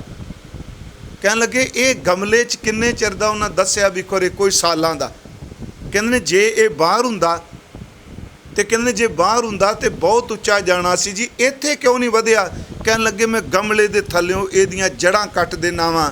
ਯਾਦ ਰੱਖਿਓ, ਜਿਹਦੀ ਜੜ ਡੂੰਘੀ ਨਹੀਂ ਉਹਨੇ ਉੱਚੇ ਉੱਠਣਾ ਵੀ ਨਹੀਂ। ਜਿਹਦੀ ਜੜ ਧੁਰ ਅੰਦਰ ਸ਼ਬਦ ਦੀ ਪ੍ਰੀਤ ਮੁਹੱਬਤ ਹੈ ਪਿਆਰਿਓ, ਜਿੰਨੀ ਜੜ ਅੰਦਰ ਹੈ ਉਹਨਾਂ ਉਹਦੀ ਸੁਰਤ ਉੱਚੀ ਨਾਮ ਜੁੜਦੀ ਹੈ। ਅੰਦਰ ਪ੍ਰੀਤ ਹੈ ਤਾਂ ਗੁਰੂ ਸਾਹਿਬ ਜੀ ਦਾ ਇਹ ਬਚਨ, ਗੁਰੂ ਜੀ ਕਹਿ ਰਹੇ ਆ ਕਿ ਚਿੱਤ ਸਿਮਰਨ ਕਰੂੰ, ਨੈਣ ਅਵਲੋਕਨੋਂ, ਸਰਵਣ ਬਾਣੀ ਸੋ ਜਸ ਪੂਰ ਰਾਖੋਂ, ਮਨ ਸੋ ਮਦਕਰ ਕਰੂੰ, ਚਰਨ ਹਿਰਦੈ ਧਰੂੰ, ਰਸਨ ਅੰਮ੍ਰਿਤ ਰਾਮ ਨਾਮ ਭਾਖੂੰ। ਇਹਨੂੰ ਗੁਰੂ ਅਰਜਨ ਸਾਹਿਬ ਕਹਿੰਦੇ ਅੰਤਰ ਗੁਰ ਆਰਾਧਨਾ। ਜੇ ਅੰਦਰ ਪ੍ਰੀਤ ਹੋਵੇਗੀ ਜ਼ਬਾਨ ਜ਼ਰੂਰ ਬੋਲੇਗੀ। ਜਿਹੜੇ ਇਹ ਸੱਜਣ ਕਹਿੰਦੇ ਆ ਨਾ ਜੀ ਸਾਡੇ ਅੰਦਰ ਸਿੱਖੀ ਹੈ, ਅਸੀਂ ਅੰਦਰੋਂ ਪੂਰੇ ਸਿੱਖ ਹਾਂ। ਮੈਂ ਇੱਕ ਬੇਨਤੀ ਕਰਾਂ ਪਿਆਰਿਓ, ਕੋਈ ਸ਼ੱਕ ਨਹੀਂ, ਜਿਹੜਾ ਬੰਦਾ ਗੁਰੂ ਘਰ ਆ ਰਿਹਾ ਹੈ ਨਾ, ਸੇਵਾ ਕਰ ਰਿਹਾ, ਮੱਥਾ ਟੇਕ ਰਿਹਾ, ਬਾਣੀ ਪੜ੍ਹ ਰਿਹਾ, ਉਹਦੇ ਧੁਰ ਅੰਦਰ ਧਰਮ ਦਾ ਕਿਤੇ ਨਾ ਕਿਤੇ ਅੰਸ਼ ਜ਼ਰੂਰ ਪਿਆ ਹੋਇਆ। ਉਹ ਐਵੇਂ ਨਹੀਂ। ਪੰਜਾਬ ਵਿੱਚ ਤੁਸੀਂ ਦੇਖਦੇ ਹੋ ਜਦੋਂ ਕੋਈ ਗੁਰੂ ਸਾਹਿਬ ਜੀ ਦੀ ਪੰਥ ਦੀ ਗੱਲ ਚੱਲਦੀ ਹੈ, ਉਹ ਲੋਕ ਕਿਵੇਂ ਬਾਹਰ ਆ ਖਲੋਂਦੇ ਆ। ਇਹਦਾ ਮਤਲਬ ਉਹਨਾਂ ਦੇ ਧੁਰ ਅੰਦਰ ਉਹ ਪਿਆ ਹੋਇਆ। ਪਰ ਫਿਰ ਵੀ ਉਹਨੂੰ ਵਿਕਸਿਤ ਕਰਨ ਵਾਸਤੇ, ਉਹਨੂੰ ਪ੍ਰਫੁੱਲਿਤ ਕਰਨ ਦੇ ਲਈ ਬਾਹਰ ਦਾ ਹੋਣਾ ਵੀ ਅਤ ਜ਼ਰੂਰੀ ਹੈ। ਮੈਂ ਤਾਂ ਇੱਥੇ ਕਿਹਾ ਵੀ ਚਿੱਤ ਸਿਮਰਨ ਕਰੂੰ ਅੰਦਰ ਹੈ। ਤੇ ਅੱਖਾਂ ਕੰਨ, ਇਹ ਸਾਰਾ ਜ਼ਿਕਰ ਭਗਤ ਰਵਿਦਾਸ ਸਾਹਿਬ, ਗੁਰੂ ਅਰਜਨ ਸਾਹਿਬ ਕਹਿੰਦੇ ਅੰਤਰ ਗੁਰ ਆਰਾਧਨਾ, ਜੇਵਾ ਜਪ ਗੁਰ ਨਾਉ, ਨੇਤਰੀ ਸਤ ਗੁਰ ਪੇਖਣਾ, ਸਰਵਣੀ ਸੁਨਣਾ ਗੁਰ ਨਾਉ, ਜਿਨ ਅੰਤਰ ਹਰ ਹਰ ਪ੍ਰੀਤ ਹੈ, ਚਿੱਤ ਸਿਮਰਨ ਕਰੂੰ ਅੰਤਰ ਗੁਰ ਆਰਾਧਨਾ। ਮਹਾਰਾਜ ਕਹਿੰਦੇ ਉਹ ਸਿਆਣੇ ਨੇ, ਉਹ ਸੁਗੜ ਨੇ। ਇੱਕ ਬਚਨ ਹੋਰ ਕਰਕੇ ਕਿ ਜਿਨ੍ਹਾਂ ਦੇ ਅੰਦਰ ਪ੍ਰੀਤ ਹੈ, ਉਸ ਪ੍ਰੀਤ ਨੂੰ ਕੋਈ ਵੀ ਨਹੀਂ ਮਿਟਾ ਨਹੀਂ ਸਕਦਾ ਜੀ। ਦੁਨੀਆ ਦੀ ਕੋਈ ਰੁਕਾਵਟ, ਦੁਨੀਆ ਦਾ ਕੋਈ ਵਿਘਨ, ਦੁਨੀਆ ਦੀ ਕੋਈ ਔਕੜ, ਦੁਨੀਆ ਦਾ ਕੋਈ ਦੁੱਖ, ਦੁਨੀਆ ਦਾ ਕੋਈ ਮੁਸੀਬਤ ਉਹਨਾਂ ਬੰਦਿਆਂ ਨੂੰ ਪ੍ਰੀਤ ਤੋਂ ਰੋਕ ਨਹੀਂ ਸਕਦੀ। ਸਵਾਲ ਹੀ ਨਹੀਂ ਪੈਦਾ ਹੁੰਦਾ ਉਹਨੂੰ। ਰੱਤੇ ਸਹੀ ਜੇ ਮੁੱਖ ਨਾ ਮੁੜਨ, ਜਿੰਨੀ ਸੰਝਾਤਾ ਸਾਈਂ, ਝੜ ਝੜ ਪਮਦੇ ਕੱਚੇ ਬਿਰੀ। ਇਹ ਵੀ ਦੋਨਾਂ ਦੇ ਅਰਥ ਨੇ। ਜਿਨ੍ਹਾਂ ਅੰਤਰ ਕਪਟ ਵਿਕਾਰ ਹੈ ਕੱਚੇ, ਤੇ ਰੱਤੇ ਦਾ ਅਰਥ ਜਿਨ ਅੰਤਰ ਹਰ ਹਰ ਪ੍ਰੀਤ ਹੈ। ਮਹਾਰਾਜ ਕਹਿੰਦੇ ਰੱਤੇ ਸਹੀ ਜੇ ਮੁੱਖ ਨਾ ਮੁੜਨ, ਜਿਹੜੇ ਰੱਤੇ ਨੇ ਉਹ ਮੂੰਹ ਨਹੀਂ ਮੋੜਦੇ। ਜਿੰਨੀ ਸੰਝਾਤਾ ਸਾਈਂ, ਝੜ ਝੜ ਪਮਦੇ ਕੱਚੇ ਬਿਰਖੀ, ਜਿੰਨਾ ਕਾਰ ਨਾ ਆਈ। ਮਹਾਰਾਜ ਸੱਚੇ ਪਾਤਸ਼ਾਹ ਕਹਿੰਦੇ ਜਿਨੇ ਧੁਰ ਅੰਤਰ ਪ੍ਰੀਤ ਹੈ। ਇਸੇ ਤਰ੍ਹਾਂ ਮੈਂ ਚਲੋ ਭਗਤ ਜੀ ਦੇ ਅੱਜ ਬਚਨ ਲੈ ਰਿਹਾ, ਉਹਨਾਂ ਦੀ ਸਾਹਮਣੇ ਆ ਗਈ ਬਾਣੀ ਦਾ ਸੁਰਤ 'ਚ। ਮਹਾਰਾਜ ਇੱਕ ਬਚਨ ਕਹਿੰਦੇ ਨੇ, ਜੋ ਤੁਮ ਗਿਰਵਰ ਤੋ ਹਮ ਮੋਰਾ। ਮੈਂ ਤਾਂ ਸ਼ਬਦ ਲਿਆ, ਵੈਸੇ ਗਿਰਵਰ ਦੇ ਅਰਥ 2 3 4 ਨੇ ਜੀ। ਇੱਕ ਗਿਰਵਰ ਦਾ ਅਰਥ ਹੈ ਪਹਾੜ, ਇੱਕ ਗਿਰਵਰ ਦਾ ਅਰਥ ਹੈ ਕਿ ਬਿਲਕੁਲ ਹਰਾ, ਜਿਹੜਾ ਉੱਤੋਂ ਹਰਿਆਵਲ ਨਾਲ ਢੱਕਿਆ ਹੋਇਆ ਹੈ। ਉਂਝ ਜਦੋਂ ਗਿਰਵਰ ਤੇ ਮੋਰ ਦੀ ਗੱਲ ਕਰਨੇ ਆ ਨਾ, ਅਰਥ ਤਕਰੀਬਨ ਕਈ ਸੱਜਣਾ ਨੇ ਇਹ ਕੀਤੇ ਨੇ, ਜੋ ਤੋਂ ਅਸੀਂ ਵੀ ਕਰਦੇ ਰਹੇ, ਜੋ ਤੁਮ ਗਿਰਵਰ। ਗਿਰਵਰ ਦਾ ਅਰਥ ਪਹਾੜ। ਪਰ ਭਾਈ ਕਾਨ ਸਿੰਘ ਨਾਭਾ ਨੇ ਇੱਕ ਸ਼ਬਦ ਵਰਤਿਆ ਵਾਰ ਗਿਰ, ਉੱਥੇ ਅਰਥ ਕਰਦੇ ਆ ਗਿਰਵਰ ਦਾ ਅਰਥ ਬੱਦਲ। ਤੇ ਇਹ ਬੜਾ ਸੋਹਣਾ ਢੁਕਦਾ ਹੈ, ਕਿਉਂਕਿ ਜੇ ਬੱਦਲ ਦੀ ਗੱਲ ਚੱਲੇਗੀ ਤੇ ਮੋਰ ਪਹਿਲਾਂ ਪਾਉਂਦਾ ਹੈ। ਭਾਈ ਸਾਹਿਬ ਨੇ ਲਿਖਿਆ, ਮੋਰ ਬੱਬੀਏ ਬੋਲਦੇ ਵੇਖ ਬੱਦਲ ਕਾਲੇ। ਉੱਥੇ ਗਿਰਵਰ ਦਾ ਅਰਥ ਬੱਦਲ ਕਰਾਂਗੇ ਤੇ ਬੜਾ ਢੁਕਵਾਂ ਹੈ। ਭਾਈ ਕਾਨ ਸਿੰਘ ਨਾਭਾ ਉਹਨਾਂ ਨੇ ਅਰਥ ਕੀਤਾ ਹੈ, ਜੋ ਤੁਮ ਗਿਰਵਰ, ਜੇ ਤੂੰ ਬੱਦਲ ਖੈਂ ਤੋ ਹਮ ਮੋਰਾ, ਅਸੀਂ ਮੋਰ ਖਾਂ। ਜੋ ਤੁਮ ਚੰਦ ਤੋ ਹਮ ਭੈ ਹੈ ਚਕੋਰਾ, ਜਿਨ ਅੰਤਰ ਹਰ ਹਰ ਪ੍ਰੀਤ ਹੈ। ਇਹ ਹੈ ਅੰਦਰ ਦੀ ਪ੍ਰੀਤ। ਜੋ ਤੁਮ ਗਿਰਵਰ ਤੋ ਹਮ ਮੋਰਾ, ਜੋ ਤੁਮ ਚੰਦ ਤੋ ਹਮ ਭੈ ਚਕੋਰਾ, ਜੋ ਤੁਮ ਦੀਵਰਾ ਤੋ ਹਮ ਜਾਤੀ, ਜੋ ਤੁਮ ਤੀਰਥ ਤੋ ਹਮ ਜਾਤੀ। ਤੂੰ ਦੀਵਾ ਬਣ, ਅਸੀਂ ਬੱਤੀ ਬਣ ਕੇ ਪਿਆਰ ਬਰਾਂਗੇ। ਤੂੰ ਤੀਰਥ 'ਤੇ ਜਾ, ਤੀਰਥ ਬਣ, ਅਸੀਂ ਯਾਤਰੀ ਬਣ ਕੇ ਆਵਾਂਗੇ। ਕਿਉਂਕਿ ਸਾਚੀ ਪ੍ਰੀਤ ਹਮ ਤੁਮ ਸਿਓ ਜੋਰੀ, ਤੁਮ ਸਿਓ ਜੋਰ ਅਵਰ ਸੰਗ ਤੋਰੀ। ਮੇਰੀ ਸਿਰਫ ਇੱਕ ਬੇਨਤੀ, ਮੈਂ ਜ਼ੋਰ ਤਾਂ ਇੱਥੇ ਜ਼ਿਆਦਾ ਲਾਤਾ ਤੁਕ 'ਤੇ। ਇੱਕ ਹੈ ਜਿਨ੍ਹਾਂ ਅੰਤਰ ਕਪਟ ਵਿਕਾਰ ਹੈ। ਅੱਜ ਦਾ ਬਚਨ ਹੈ ਜਿਨ੍ਹਾਂ ਅੰਤਰ ਹਰ ਹਰ ਪ੍ਰੀਤ ਹੈ, ਜਿਨ੍ਹਾਂ ਦੇ ਅੰਦਰ ਹਰੀ ਦੀ ਪ੍ਰੀਤ ਹੈ। ਮਹਾਰਾਜ ਕਹਿੰਦੇ ਜਿਨ ਅੰਤਰ ਹਰ ਹਰ ਪ੍ਰੀਤ ਹੈ, ਤੇ ਜਨ ਉਹ ਸੇਵਕ, ਉਹ ਦਾਸ। ਜਨ ਦਾ ਅਰਥ ਦਾਸ ਕਰ ਲਈ, ਕਿਉਂਕਿ ਬਾਣੀ ਵਿੱਚ ਜਨ ਦਾ ਅਰਥ ਇਸਤਰੀ ਵੀ ਆਇਆ। ਜਿਵੇਂ ਅਸੀਂ ਪੜ੍ਹਨੇ ਹਾਂ ਜਨ ਪਿਸਰ, ਉੱਥੇ ਜਨ ਦਾ ਅਰਥ ਇਸਤਰੀ, ਇੱਥੇ ਜਨ ਦਾ ਅਰਥ ਦਾਸ। ਤੇ ਜਨ ਉਹ ਸੇਵਕ, ਸੁਗੜ ਸਿਆਣੇ ਰਾਮ ਰਾਜੇ। ਮੈਂ ਇਹਨਾਂ 2 ਸ਼ਬਦਾਂ 'ਤੇ ਵੀ ਸੰਗਤ ਜੀ ਅੱਜ ਥੋੜ੍ਹਾ ਜਿਹਾ ਟਾਈਮ ਲਾਉਣਾ ਚਾਹੁੰਦਾ। ਇੱਕ ਸੁਗੜ ਤੇ ਇੱਕ ਸਿਆਣੇ। ਉਹ ਸੁਗੜ ਨੇ, ਮੈਂ ਅਰਥ ਕੀਤਾ, ਸੁਗੜ ਦਾ ਅਰਥ ਹੈ ਸੁਘੜ, ਜਿਹੜੇ ਬੰਦਿਆਂ ਦਾ ਜੀਵਨ ਚੰਗੀ ਤਰ੍ਹਾਂ ਸ੍ਰੇਸ਼ਟ ਘੜਿਆ ਗਿਆ। ਜਦੋਂ ਅੱਜ ਇਹ ਸ਼ਬਦ ਦਾਸ ਦੇ ਸਾਹਮਣੇ ਆਇਆ, ਸੁਘੜ, ਜਿਹੜੇ ਚੰਗੀ ਤਰ੍ਹਾਂ ਘੜੇ ਗਏ, ਤੇ ਮਨ 'ਚ ਹੈ ਵੀ ਇਹ ਜਿਹੜਾ ਘੜਿਆ ਹੋਇਆ ਜੀਵਨ ਹੈ, ਇਹ ਜਪਜੀ ਸਾਹਿਬ ਦੀ ਬਾਣੀ ਦੇ ਵਿੱਚ ਤੀਸਰਾ ਖੰਡ ਹੈ, ਜਿਹੜਾ ਘੜਿਆ ਹੋਇਆ ਜੀਵਨ ਹੈ। ਘੜੇ ਹੋਏ ਦੀ ਕੀਮਤ ਬਹੁਤ ਪੈਂਦੀ। ਇੱਥੇ ਸੁਗੜ ਸਿਆਣੇ ਹੈ, ਘੜੇ ਹੋਏ। ਉਹ ਜਿਹੜਾ ਪਵਿੱਤਰ ਅਸੀਂ ਬਚਨ ਪੜ੍ਹਦੇ ਹਾਂ ਸਰਮਖੰਡ ਵਾਲਾ, ਉਹਦੀਆਂ 6 ਤੁਕਾਂ ਨੇ। ਉਹਨਾਂ 6 ਤੁਕਾਂ ਵਾਲੇ ਖੰਡ ਵਿੱਚ ਸਤਿਗੁਰੂ ਨੇ 3 ਵਾਰੀ ਸ਼ਬਦ ਘੜੀਆ ਵਰਤਿਆ।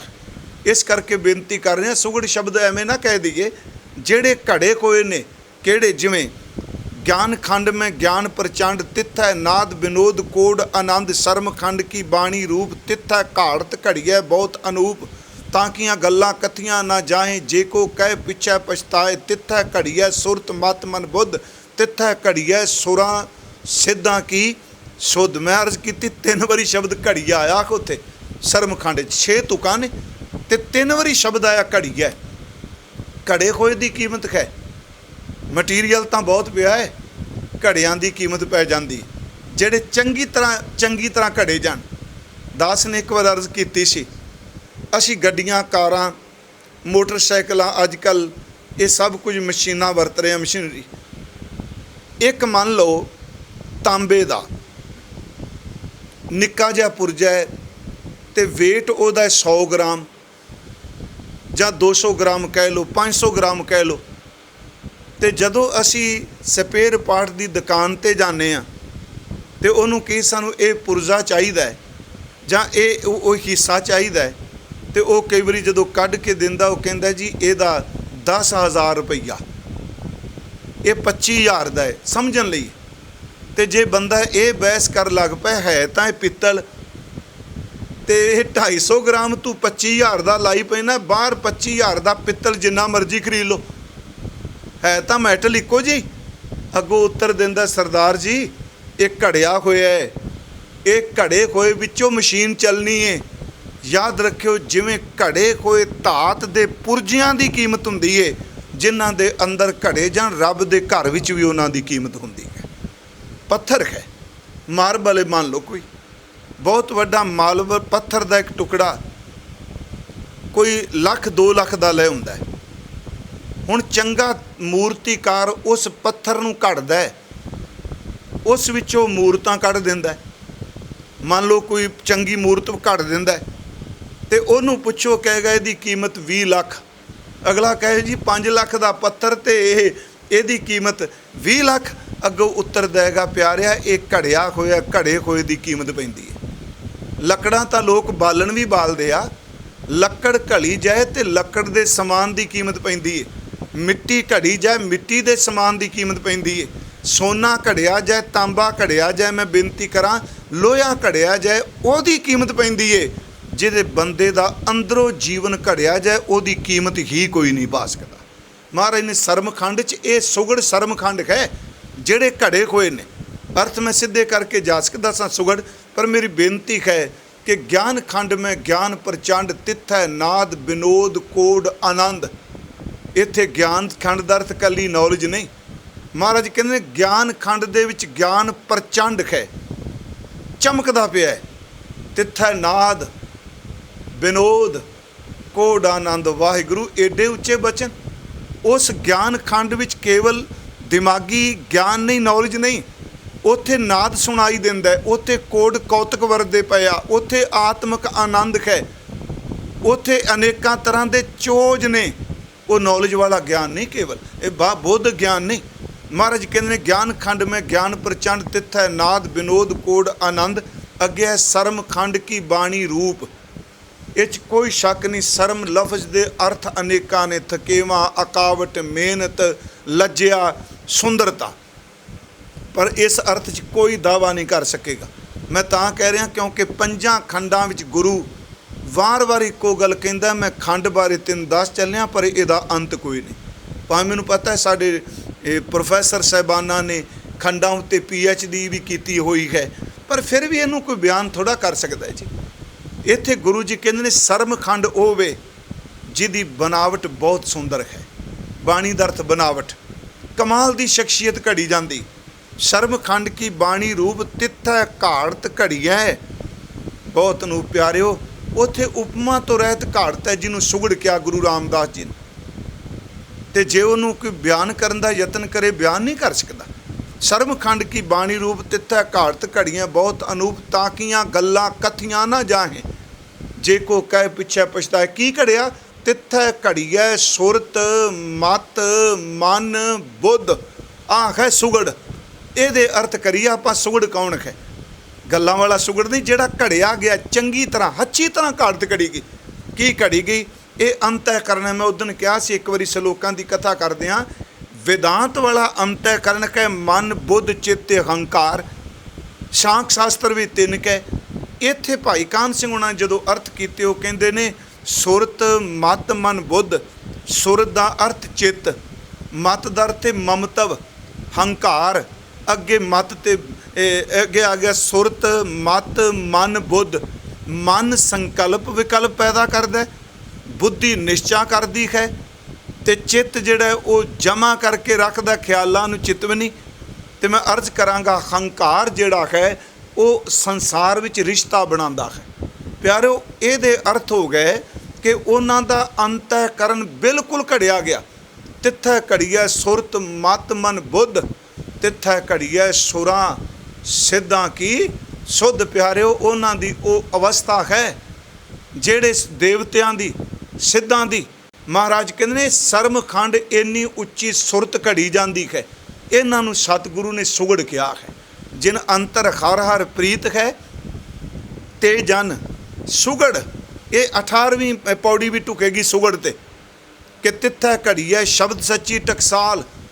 ये सुगड़ का अर्थ मैं तां रोक के कर रहा कि गुरबाणी का एक एक लफ्ज़ जिहड़ा वो इन्नी गहराई लैके बैठा है, बस उहदा पारावार ही कोई नहीं। इत्थे सतगुरु ने कहा कि जिन्हां अंदर प्रीत है, एक तां सुगड़ ने ते दूजे क्या वो सियाणे ने। मेरे मन च फिर आया, एक पासे गुरु कहंदा सियाणा बंदे दे गल च जमां दी फाई पैणी। बहुत सियाणप जम का भौ व्यापै, सहस सियाणपां लख होए तां एक न चलै नाल। ये भी सियाणप है। तो इत्थे महाराज सियाणे कह रहे, जां असीं गुरु जी का पाठ करने, गुरमत साची खुजत दूर। गुरु की मत ही सच्ची है। जिन्नियां खुजतां करेगा, जिन्ने तर्क करेगा, जिन्ने कटाक्ष करेगा, जदों एक बारी मत्था टेक ही दिता फिर खुजतां काहदे लई करना हो मना। सलाम जवाब दोवै करे मुंडो कुत्था जाए, नानक दोवै कूड़ियां थाए ना काई। भाई खुजत दूरी बनांदी है, गुरु की मत मनीए तो नेड़ता हुंदी है। मैं थोड़ा जिहे दे विचों अर्ज कर दियां, जिन्हें अंदर प्रीत है वो खुजता नहीं करता। गुरु ने जो कह दिता, जो पता है मेरा गुरु समर्थ, फिर वो खुजता वाली सियाणप नहीं उहदे कोल, उहदे विचों घड़े होए जीवन वाली सियाणप है। इसे करके गुरु जी ने सो घड़ तो बाद शब्द वरत्या है सियाणे। पहला नहीं कहा, जेड़े घड़ियां होयां विचों सियाणप निकली है, जिन्हों गुरु जी ने कहा कि वो अवस्था तिथै सोहण पंच प्रवान, वो घड़े कोई सोहने सुगड़ जिन्हां दे जीवन घड़े ने। हजूर कहते हैं गुरमत जिहड़ी सच्ची है खुजत दूर कर दी है, बहुत सियाणप लागै धूर। इस तुक नूं बिर सुनियो, बहुत सियाणप, जिन्नी सियाणप वरदा है बंदे दे अंदर मैल लगदी है, धूर लगदी। पर प्यारिओ जिहदे अंदर प्रीत है, महाराज कहते हैं ओहदा जीवन घड़िया है, वो अत दा सोझी वाला है, वो सियाणा है। वो सियाणप सुगड़ता विचों निकलदी है, घड़े कोई जीवन विचों निकलदी है, वो गल्लां चों नहीं। महाराज सच्चे पातशाह कहते जिन अंतर हर हर प्रीत है ते जन सुगड़ सियाणे राम राजे। वो कपटी नहीं, वो सियाणे ने। प्रीत मैं फिर उस शब्द ते अर्थ करके अगे तुक ते चलने। जिहड़े घड़े होए ने ना वो समर्पित ही रहिंदे आ। घड़े होए हर हालत विच प्यार करदे आ। मैं हुणे अर्ज कीती कपटी जिहड़ा वो कुसंबड़ा है, अंतर प्रीत वाला जिहड़ा वो मजीठ है, ਉਹਦੇ अंदर मुहब्बत है। गुरु गोबिंद सिंह जी का कल भी मैं जिक्र किया, अज भी एक मैं घटना अपना साझी करना। कई बार वैसे कथा च जिहड़े संगत सुनती है उन्होंने पता है कि जदों मसंद जीवन तो डिग पे ना, तो ये गल याद रखियो, ये संसार की एक रब ने इहो जी खेड बनाई है, ਜਿਹੜੀ लहर किसी सुधार ਲਈ पैदा ਹੁੰਦੀ है, समा पा के वो खुद ही उस तरह भ्रष्ट ਹੁੰਦੀ है ਜਿਹਦੇ वास्ते ये पैदा होई ਹੁੰਦੀ है। ये सच है। ਜਿਹੜੀ भी लहर सुधार ਲਈ पिछलिਆਂ ਦੇ भ्रष्ट जीवन ਨੂੰ, पिछलिਆਂ ਦੇ माड़े जीवन ਨੂੰ ना प्रवान करदी होई नवीं सोच लैके आउंदी है, कुछ समय बाद वो लहर भी उस तरह भ्रष्ट हो जाती जिमें पिछलियां दा जीवन भ्रष्ट होया हुंदा है। ये मैं सारे नहीं कहांगा, तकरीबन मैनूं याद है ये गल कही से गुरमुख महापुरख ने जदों महंत कढ़े, वाकई उन्हां महंतां विच पाप सन, कुकर्म सन। अगले साल ननकाणा साहिब दा साका आ रहा, जो नरैणू ने कीता वो किसी तो भुलिया नहीं।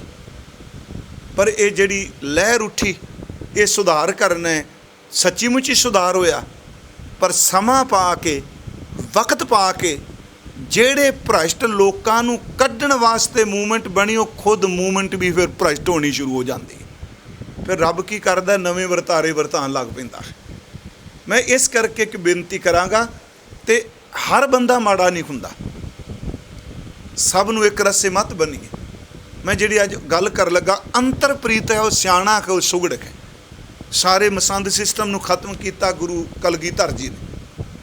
ਤੇ ਜਦੋਂ ਪੁੱਛਿਆ ਤੇ ਨੱਕੇ ਦਾ ਮਸੰਦ ਭਾਈ ਸੰਗਤ ਸਾਹਿਬ, ਜਿਹਨੂੰ ਬਾਬਾ ਫੇਰੂ ਸਾਹਿਬ ਜੀ ਅਸੀਂ ਕਹਿੰਦੇ ਨੇ, ਮਹਾਰਾਜ ਉਹ ਤਾਂ ਕਦੀ ਆਇਆ ਹੀ ਨਹੀਂ, ਨਾ ਦਸਵੰਧ ਦੀ ਮਾਇਆ ਕਦੀ ਨਹੀਂ ਆਇਆ। ਹਜ਼ੂਰ ਨੇ ਭਾਈ ਆਲਮ ਸਿੰਘ ਦੇ ਨਾਲ ਸਿੱਖ ਭੇਜੇ। ਚਲੋ ਗੁਰੂ ਕੀਆਂ ਸਾਖੀਆਂ ਵਿੱਚ ਤਾਂ ਬਹੁਤ ਕੁਝ ਲਿਖਿਆ ਵੀ ਇਹਦੀਆਂ ਮੁਸ਼ਕਾਂ ਬੰਨ੍ਹ ਕੇ ਲਿਆਇਆ ਜੀ, ਬਹੁਤ ਕੁਝ ਲਿਖਿਆ। ਪਰ ਜਦੋਂ ਇਹ ਲੈਣ ਗਏ ਨਾ ਜੀ, ਉਹਨਾਂ ਦੇ ਸਥਾਨ 'ਤੇ ਪਹੁੰਚੇ ਤੇ ਪੁੱਛਿਆ ਬਾਬਾ ਫੇਰੂ ਕਿੱਥੇ ਗਏ? ਉਹ ਕਹਿਣ ਲੱਗੇ ਉਹ ਦੁਪਹਿਰੇ ਥੋੜ੍ਹੇ ਜਿਹੇ ਇਕਾਂਤ ਵਿੱਚ ਚਲੇ ਜਾਂਦੇ ਆ। ਜਦੋਂ ਆਏ ਮਜੀਠੀ ਝੋਲਾ ਪਾਇਆ ਉਹਨਾਂ, ਤੇ ਉਹਨਾਂ ਦੀ ਜੀਵਨ ਹੀ ਇੰਨਾ ਪ੍ਰਭਾਵਿਤ ਕਰ ਗਿਆ, ਜਿਹੜੇ ਬੰਨ੍ਹ ਕੇ ਲਿਜਾਣ ਆਏ ਉਹਨਾਂ ਦੇ ਹੱਥ ਜੁੜ ਗਏ, ਉਹ ਸੇਵਾ ਕਰਨ ਲੱਗ ਪਏ। ਜਦੋਂ ਹੁਕਮ ਪੜਿਆ ਮੁੱਕਦੀ ਗੱਲ ਕੀ, ਤੇ ਉਹਦੇ 'ਚ ਇਹ ਲਿਖਿਆ ਸੀ ਵੀ ਇਸ ਢੰਗ ਨਾਲ ਇਹਨੂੰ ਪਕੜ ਕੇ ਲਿਆਓ। ਭਾਈ ਫੇਰੂ ਦੇ ਨੇਤਰ ਭਿਰਾਏ। ਮੈਂ ਬੇਨਤੀ ਕਰਨ ਲੱਗਾ, ਜਿਹੜਾ ਦਿਲੋਂ ਮੁਹੱਬਤ ਕਰਦਾ, ਹਾਲਾਂਕਿ ਉਹ ਮਸੰਦ ਗੁਰੂ ਹਰਿਰਾਏ ਸਾਹਿਬ ਦੇ ਵੇਲੇ ਦਾ ਹੈ, ਭਾਈ ਫੇਰੂ ਸੰਗਤ ਸਾਹਿਬ, ਗੁਰੂ ਹਰਕ੍ਰਿਸ਼ਨ ਸਾਹਿਬ, ਗੁਰੂ ਤੇਗ ਬਹਾਦਰ, ਗੁਰੂ ਗੋਬਿੰਦ ਸਿੰਘ। ਉਹਨੇ ਇਹ ਨਹੀਂ ਸੋਚਿਆ ਮੈਂ ਬੜਾ ਪੁਰਾਣਾ ਖਾਂ। ਉਹਨੇ ਸਿੱਖਾਂ ਨੂੰ ਕਿਹਾ ਜਿਵੇਂ ਗੁਰੂ ਜੀ ਨੇ ਕਿਹਾ, ਮੈਨੂੰ ਉਸੇ ਹਾਲਤ ਵਿੱਚ ਬੰਨ੍ਹ ਕੇ ਤੁਸੀਂ ਲਿਜਾ ਸਕਦੇ ਹੋ। ਭਾਈ ਫੇਰੂ ਨੂੰ ਲੈ ਕੇ ਆ ਗਏ। ਜਦੋਂ ਮਹਾਰਾਜ ਦੇ ਭਰੇ ਦਰਬਾਰ 'ਚ ਆਏ ਨਾ, ਬਜ਼ੁਰਗ ਬੰਦਾ, ਚਿਹਰਾ ਐ ਦਗ ਦਗ ਕਰਦਾ, ਨਾਮ ਸਿਮਰਨ 'ਚ ਭਿੱਜੀ ਰੂਹ, ਮਹਾਰਾਜ ਦੇ ਦਰਬਾਰ 'ਚ ਪੇਸ਼ ਕੀਤਾ। ਉਹਨਾਂ ਨੇ ਆਪਣੀ ਦਾੜੀ ਦੋਨਾਂ ਹੱਥਾਂ ਨਾਲ ਪਕੜ ਲਈ। ਜਦੋਂ ਦਾੜੀ ਪਕੜੀ, ਮਹਾਰਾਜ ਨੇ ਕਿਹਾ ਮੁੰਸ਼ੀ ਨੂੰ ਜਾਂ ਜਿਹੜਾ ਲੇਖਾ ਜੁਕਾ ਦੇ, ਦੇਖੋ ਇਹ ਮਾਇਆ ਕਦੋਂ ਦੀ ਆਈ। ਉਹ ਸਾਰੀਆਂ ਵਹੀਆਂ ਪੁਰਾਣੀਆਂ ਫੋਲੀਆਂ, ਮਹਾਰਾਜ ਇੱਥੇ ਕਦੇ ਮਾਇਆ ਹੀ ਨਹੀਂ ਆਈ। ਉਹਨੇ ਦਾੜੀ ਹੱਥ 'ਚ ਪੜੀ ਤੇ ਪ੍ਰੇਮ 'ਚ ਰੋ ਪਿਆ। ਉਹਦੇ ਅਥਰੂ ਉਹਦੀਆਂ ਗੱਲਾਂ ਤੋਂ ਉਹਦੇ ਦਾੜੇ 'ਤੇ ਡਿੱਗੇ। ਗੁਰੂ ਗੋਬਿੰਦ ਸਿੰਘ ਜੀ ਦੇ ਨੇਤਰ ਬੰਦ ਹੋਏ। ਹਜ਼ੂਰ ਨੇ ਦੇਖਿਆ, ਫਿਰ ਨੇਤਰ ਬੰਦ ਕੇ ਦੇਖੇ ਉਹਨੇ। ਸੰਗਤ ਜੇ ਮਨ ਸੀ ਪਤਾ ਨਹੀਂ ਕੀ ਬਣੇਗਾ, ਪਰ ਜਦੋਂ ਉਹਨੂੰ ਖਲੋਤੇ ਨੂੰ ਦੇਖ ਰਹੇ ਸਨ ਤੇ ਮਨ ਸੀ ਇਹ ਬੰਦਾ ਸ਼ੁੱਧ ਹੈ, ਪਵਿੱਤਰ ਹੈ। ਇੰਨੀ ਨਿਮਰਤਾ 'ਚ ਇਹ ਡਰ ਕੇ ਨਹੀਂ ਰੋ ਰਿਹਾ, ਭੈ ਕਰਕੇ ਨਹੀਂ, ਇਹ ਨਿਰਮਲ ਭੈ ਕਰਕੇ। ਮਹਾਰਾਜ ਇੱਕੋ ਦਮ ਸਿੰਘਾਸਨ ਤੋਂ ਉੱਠੇ ਤੇ ਉਹਦੇ ਹੱਥ ਦਾੜੇ ਤੋਂ ਛਡਾ ਕੇ ਕੁੱਟ ਕੇ ਆਪਣੇ ਸੀਨੇ ਨਾਲ ਲਾ ਕੇ ਕਹਿੰਦੇ ਆ, ਇਹਦੀਆਂ ਵਹੀਆਂ, ਇਹਦੇ ਕਾਗਜ਼ ਬੰਦ ਕਰ ਦਿਓ। ਇਹਦਾ ਹਿਸਾਬ ਕਿਤਾਬ ਸਾਡੇ ਸੀਨੇ 'ਤੇ ਲਿਖਿਆ ਹੋਇਆ, ਕਾਗਜ਼ਾਂ 'ਤੇ ਨਹੀਂ। ਇਹਨੇ ਬੜੀ ਸੇਵਾ ਕੀਤੀ। ਸਾਡਾ ਇਤਿਹਾਸ ਕਹਿੰਦਾ ਮਹਾਰਾਜ ਨੇ 5 ਬਖਸ਼ਾਂ ਕੀਤੀਆਂ ਉਹਦੇ 'ਤੇ। ਮੈਂ ਥੋੜ੍ਹੀ ਜਿਹੀ ਬੇਨਤੀ ਤਾਂ ਕਰਨ ਲੱਗਾ, ਜਿਨ੍ਹਾਂ ਦੇ ਜੀਵਨ ਘੜੇ ਨੇ ਅੰਦਰ ਪ੍ਰੀਤ ਹੈ, ਉਹ ਸਿਆਣੇ ਨੇ। ਮਹਾਰਾਜ ਸੱਚੇ ਪਾਤਸ਼ਾਹ ਨੇ 5 ਬਖਸ਼ਾਂ ਕੀਤੀਆਂ। ਪਹਿਲੀ, ਭਾਈ ਫੇਰੂ ਤੇਰੀ ਸੱਚੀ ਦਾੜੀ, ਭਾਈ ਫੇਰੂ ਤੇਰੀ ਸੇਵਾ ਗਾੜੀ, ਵਿੱਚ ਕੋਈ ਪਾਪ ਕੋਈ ਮੈਲ ਨਹੀਂ, ਤੂੰ ਪ੍ਰੇਮ 'ਚ ਭੀਜੈ। ਭਾਈ ਫੇਰੂ ਤੇਰੀ ਸੱਚੀ ਦਾੜੀ, ਭਾਈ ਫੇਰੂ ਤੇਰੀ ਸੇਵਾ ਗਾੜੀ, ਭਾਈ ਫੇਰੂ ਤੇਰੀ ਕਰਨੀ ਸਾਰੀ, ਭਾਈ ਫੇਰੂ ਜਗ ਤੁਲਹਾ ਭਾਰੀ। ਕਰਨੀ ਸਾਰੀ ਦਾ ਅਰਥ ਤੇਰਾ ਜੀਵਨ ਪ੍ਰੇਮ 'ਚ ਹੀ ਭੀਜਿਆ, ਕਤਨੀ ਨਹੀਂ, ਕਪਟ ਨਹੀਂ। ਤੂੰ ਤਾਂ ਜਹਾਜ਼ ਲੋਕਾਂ ਨੂੰ ਮਲਾ, ਇਹ ਤੁਲਾ ਹੈ ਪਾਰ ਕਰਨ ਵਾਲਾ। ਫਿਰ ਬੇਨਤੀ ਸੁਣਿਓ, ਭਾਈ ਫੇਰੂ ਤੇਰੀ ਸੱਚੀ ਦਾੜੀ, ਭਾਈ ਫੇਰੂ ਤੇਰੀ ਸੇਵਾ ਗਾੜੀ, ਭਾਈ ਫੇਰੂ ਤੇਰੀ ਕਰਨੀ ਸਾਰੀ, ਭਾਈ ਫੇਰੂ ਜਗ ਤੁਲਹਾ ਭਾਰੀ। ਪ੍ਰੇਮ ਚਾਹ ਕੇ ਕਹਿੰਦੇ ਨੇ ਭਾਈ ਫੇਰੂ ਤੇਰੇ ਤੋਂ ਸਤਿਗੁਰ ਬਲਿਹਾਰੀ, ਮੈਂ ਤੇਰੇ ਤੋਂ ਕੁਰਬਾਨ ਜਾਨਾ। ਹੁਣ ਦੇਖਿਓ ਉਹ ਕਵਿਤਾ ਕਰਦੇ ਸਨ ਭਾਈ ਸਾਹਿਬ, ਭਾਈ ਫੇਰੂ ਜੀ। ਕਵਿਤਾ ਵੀ ਇੱਕ ਰੱਬ ਦੀ ਦਾਤ ਹੈ ਨਾ। ਜਦੋਂ ਮਹਾਰਾਜ ਜੀ ਨੇ ਕਹੇ, ਉਹਨੇ ਸਾਹਮਣੇ ਖਲੋ ਕੇ ਜਿਹੜੇ ਬਚਨ ਕਹੋ ਸੁਣਨ ਵਾਲੇ ਨੇ, ਕਹਿਣ ਲੱਗੇ ਸਾਡੇ ਸੱਜਣਾ ਜੀ ਸਾਨੂੰ ਤੇਰੀ ਮਣੀ, ਕਿਉਂਕਿ ਅੱਗੇ ਆਉਣਾ ਸੰਤਾਂ ਨੂੰ ਤੇਰਾ ਹੀ ਮਾਣ। ਭਾਈ ਫੇਰੂ ਕਹਿੰਦੇ ਨੇ ਸਤਿਗੁਰੂ ਸਾਡੇ ਸੱਜਣਾ ਜੀ ਸਾਨੂੰ ਤੇਰੀ ਮਣੀ, ਨਿਮਾਣਿਆਂ ਦਾ ਤੂੰ ਮਾਣ ਸਦਾਵੇਂ, ਸਾਡੀ ਪਿਤਾਂਗ ਤਣੀ। ਤੈਂ ਜਿਹਾ ਸਾਨੂੰ ਹੋਰ ਨਾ ਕੋਈ, ਅਸੀਂ ਢੂੰਡੀ ਬਣੀ फेरू जान सज्जन तो वारी, वारी तां भली बनी। मालका तेरे तो बिना साडा कोई नहीं, तू ही मुहब्बत है। दूसरा उन्होंने जिहड़ा उहदा दा शब्द एक कविता है, कहंदे ने माए नहीं माए मेरियां कौन कत्ते खुण पूणियां, सुध बिसरी मेरी मत बोरानी, प्रीतम प्रेम चिन्हूणियां। न्यों लगा जिन अंतर हर हर प्रीत है, न्यों लगा लग टुटदा नहीं, सौ बाजों गल्लां ऊणियां। फेरू महाराज कहंदे ने जिउंदियां नौ विसरा नहीं, मोया पी दूनी चाउणियां। ये प्यार जिहड़ा है अंतर वाला, ये केवल जिस्म करके नहीं, ये इश्क हकीकी है। गुरु जी कहते हैं जिन अंतर हर हर प्रीत है, ते जन सुगड़ सियाणे राम राजे।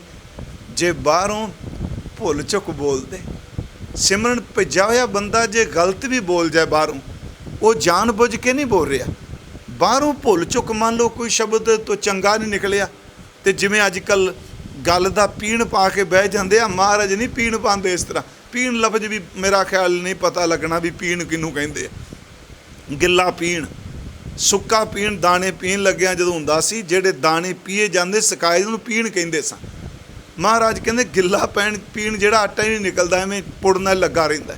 इत्थे गुरु जी कहते जे मान लो वो प्यार वाला भुल चुक भी बोल जाए, गुरु ये नहीं कहता चल मेरे घरों बाहर। कई बारी आपां देखो पाठ करने आ, कीर्तन करने आ, सच एवे अंदर प्रीत होवे बंदे नूं कई बारी लफ्ज़ां दा चेते नहीं रहिंदा। जदों प्यार होवे लफ्ज़ चेते नहीं रहिंदे। मैनूं याद है आ बीबी ताबो कीरतपुर वाली, नाले लंगर छकाई जाए, नाले कही जाए कि तू पापी मैं बख्शणहार, तू मैं पापी। उन्होंने ये ही नहीं पता भी मैं कहना भी तू बख्शणहार मैं पापी।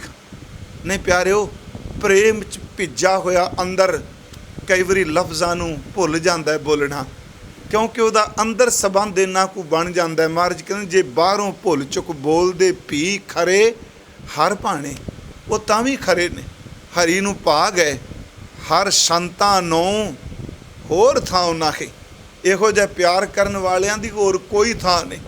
कहंदे तू ही तां टिकाणा है, तेरे तो बिना कित्थे जाना।